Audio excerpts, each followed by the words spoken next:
चरीरिचं यद्वान्यूनमिहाकरम् अग्निष्टशिष्टकृतविद्या सृष्टं सुहृतं करोतु मे अग्नये सृष्टकृते सुहृदहुते सर्वत्रायच्चित्ताहुतीनां कामानां समर्धयित्रे सर्वान्नः कामान् समर्धय स्वाहा इदग्ने सृष्टकृते धन्नमः।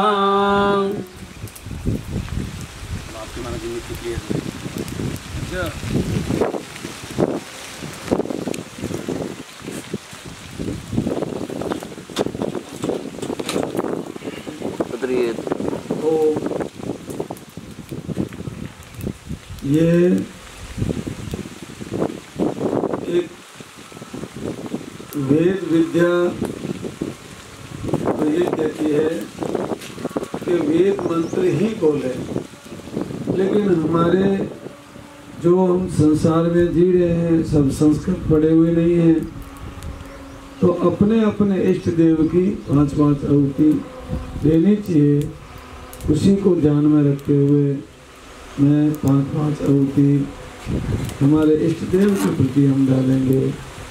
तो हमारे जिस समाज से हमने शरीर धारण किया है वो हमारी मैया करणी माता, जो सबका साथ और सबका विकास चाहने वाला एक अवतार था, जिन्होंने किसी जाति में मतभेद नहीं रखा, दशरथ की पूजा करवा रहे हैं जो मेघवाल है, और मुसलमान विकीय को भाई बनाया।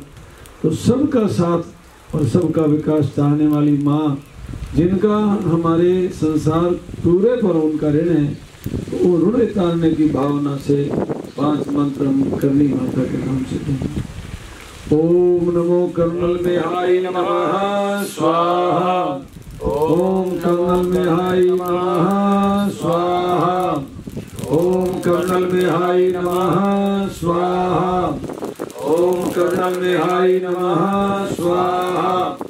ओम कर्नल मेहाय नमः स्वाहा।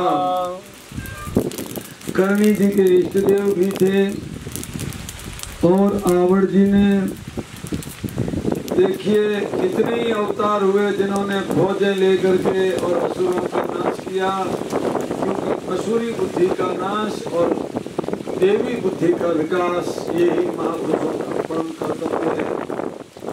तो माँ आवड़ ने 52 असुरों को, जो नामीनन असुर था, वरदानी था, किसी से मरने वाला नहीं था, जैसे जैसलमेर में तेव बड़ाओ, ये बहुत ही वरदानी राक्षस था।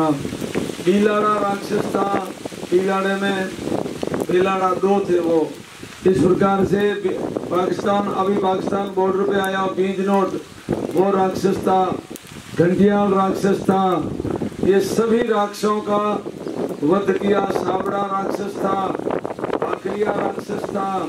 ऐसे 52 राक्षसों को बिना फौज और बिना शस्त्र माँ की इतनी हमारी सत्ता थी कि चारण वंश में जन्म लिया माँ ने, और चारणों का मूल धरोहर है आध्यात्मिक सत्ता शक्ति।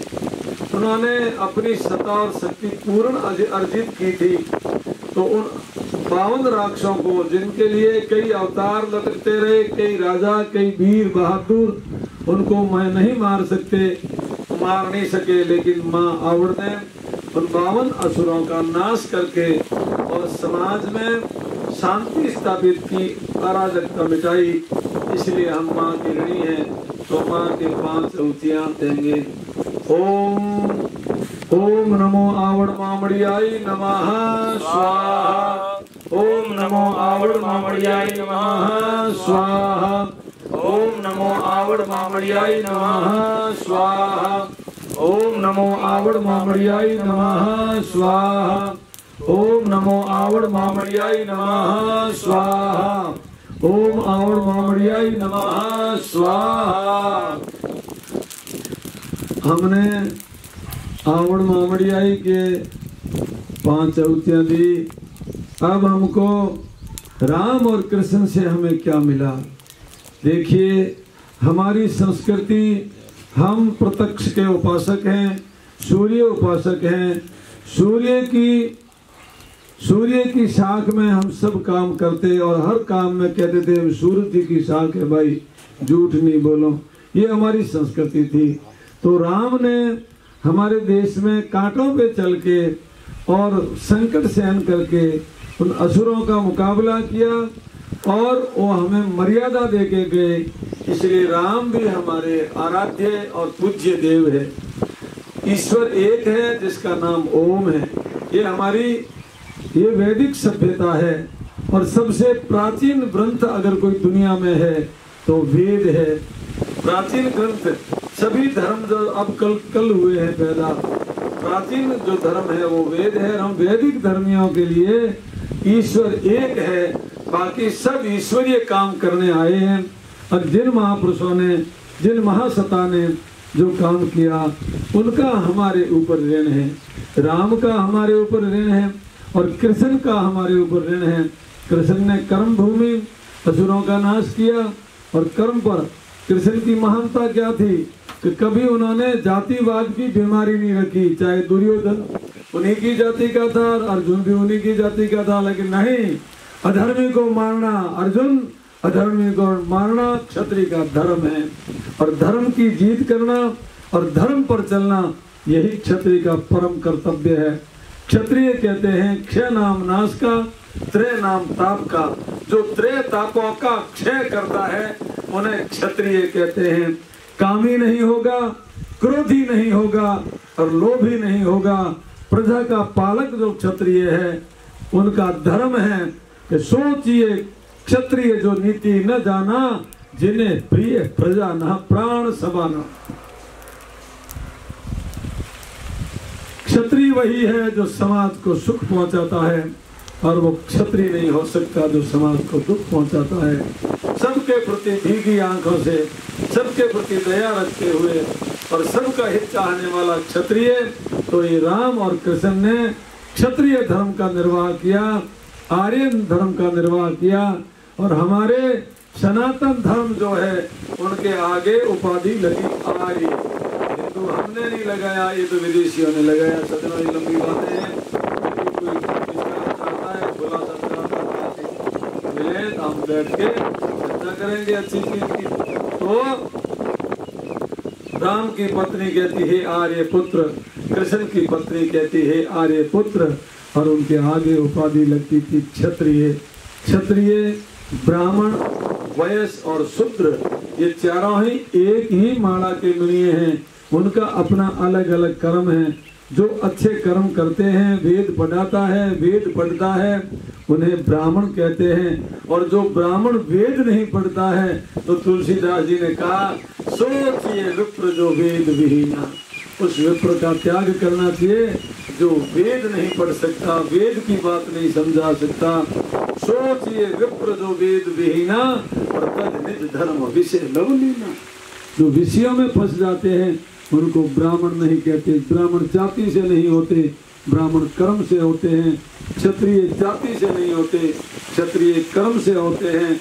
अपने अपने कर्म का निर्वाह, अभी मैंने कहा करनी और आवड़ ने अपने कर्तव्य का पालन किया और चारण कैसे जीते हैं, वैसे वो चारनियां ब्रह्मचर्य का पालन करती हुई, राष्ट्र का निर्माण की भावना रखती हुई, सब समाज को एकेश्वरवाद से सबके हित चाहने वाली उन मैया ने जो जीवन जिया तो वो महान सत्ता को हासिल किया और दुनिया आज भी पूजती है और कल भी पूजती थी। तो ये हम सबका कर्तव्य है। तो चारणों का काम है आध्यात्मिक सत्ता को अर्जित करे। बंगला ज्यादा मोटा मोटा बना दिया और धर्म का काम नहीं किया तो बंगले तो चूहों के एक एक जड़े के ऊपर 500-500 कमरे होते हैं। तो क्या वो बड़ा हो गया क्या? अपनी ख्याति का ख्याल नहीं रख सकता, वो कैसे शिव पुत्र होगा? सजनों, चारण शिव के पुत्र हैं, तरवाहा नहीं है। ये मूर्खों की भाषा है। मां सती ने